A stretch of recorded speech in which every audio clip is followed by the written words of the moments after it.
All right, let's get into it. Today, we're going to crack a code that literally impacts the futures of thousands of people every single year. We're talking about how to line up Canada's language benchmarks with Europe's. You know, for anyone who's navigating immigration or school or work across borders, getting this right isn't just some academic exercise. It can be life-changing. Let's just start with the big question right up front. Is a Canadian language benchmark, or CLB Level 8, the same thing as a European B2? For years, getting a straight, data-backed answer to that has been, well, pretty tricky. And yet, it's an absolutely crucial piece of the puzzle for anyone needing to prove their language skills. You can really think of this as a high-stakes measurement mystery. You've got two different rulers, both trying to measure the exact same thing, a person's language ability. In this explainer, we're going to walk you through the whole story of how a team of experts finally cracked the code, using some serious research to build a reliable bridge between these two systems. So let's dive in. Okay, first things first. We need to get to know the two frameworks at the very heart of our story. On one side of the Atlantic, you've got the Canadian language benchmarks, the CLB. And on the other, you have the Common European Framework of Reference, which you'll almost always hear called the CEFR. Now, if you just glance at them, these two systems look surprisingly similar. Both were born in the 1990s, and they both break down language skills into three big stages. The CLB calls them stages I, 2, and 3. The CEFR uses basic, independent, and proficient. But as they say, the devil is truly in the details. So, how in the world did researchers even begin to solve this?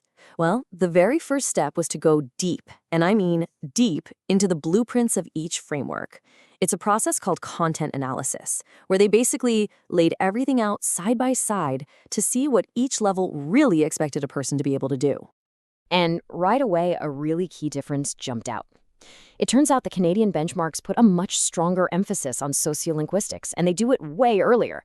You can see it right here. The CLB expects learners to start picking up on implicit meaning, irony, and all that nuance as early as benchmark 5.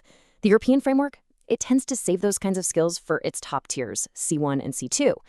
And that really matters because those are the skills you need for everything from getting a joke at the office to understanding what someone isn't saying.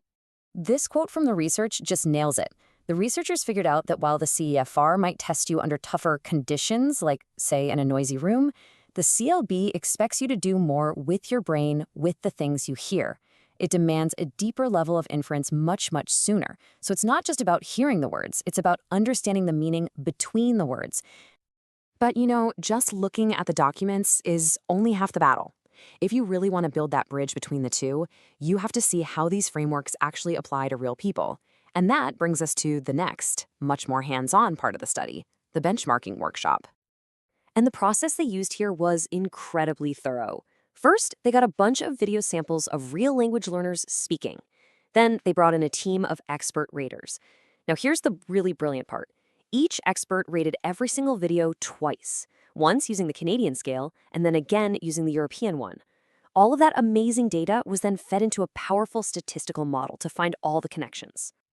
Of course, this was not a simple process. Let's be real, human judgment can be biased. The study had to account for all these common rater slip-ups, like central tendency, which is when you kind of avoid giving the very highest or lowest scores, or something called lead factor influence, where maybe a rater focuses way too much on a speaker's accent instead of their overall ability to communicate.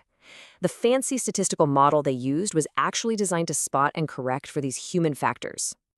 So, after all that painstaking work, the deep dive into the documents, the expert ratings, the heavy-duty statistical modeling, we finally get to the big reveal, the solution to the puzzle we started with. And here it is, the definitive alignment map. So let's go all the way back to our original question. Is a CLB 8 the same as a B2? The answer is yes, it is. The data shows a crystal clear direct link. And we can see other connections too.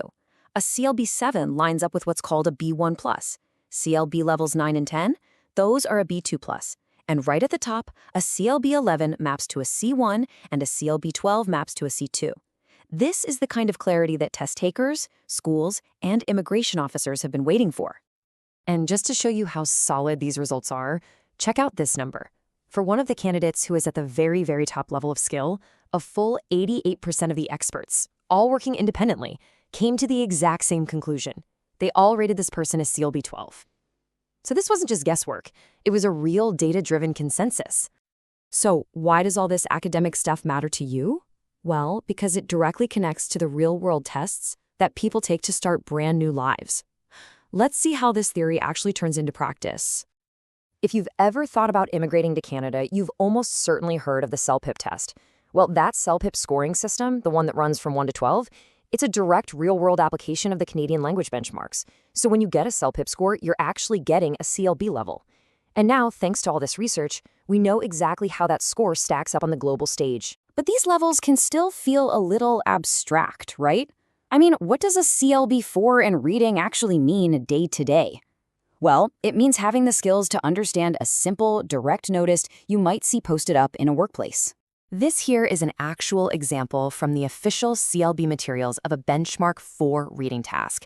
It's totally straightforward, it's direct, it's practical, it's all about understanding the kind of key instructions you'd find in daily life, and it helps turn these abstract levels into skills you can actually picture.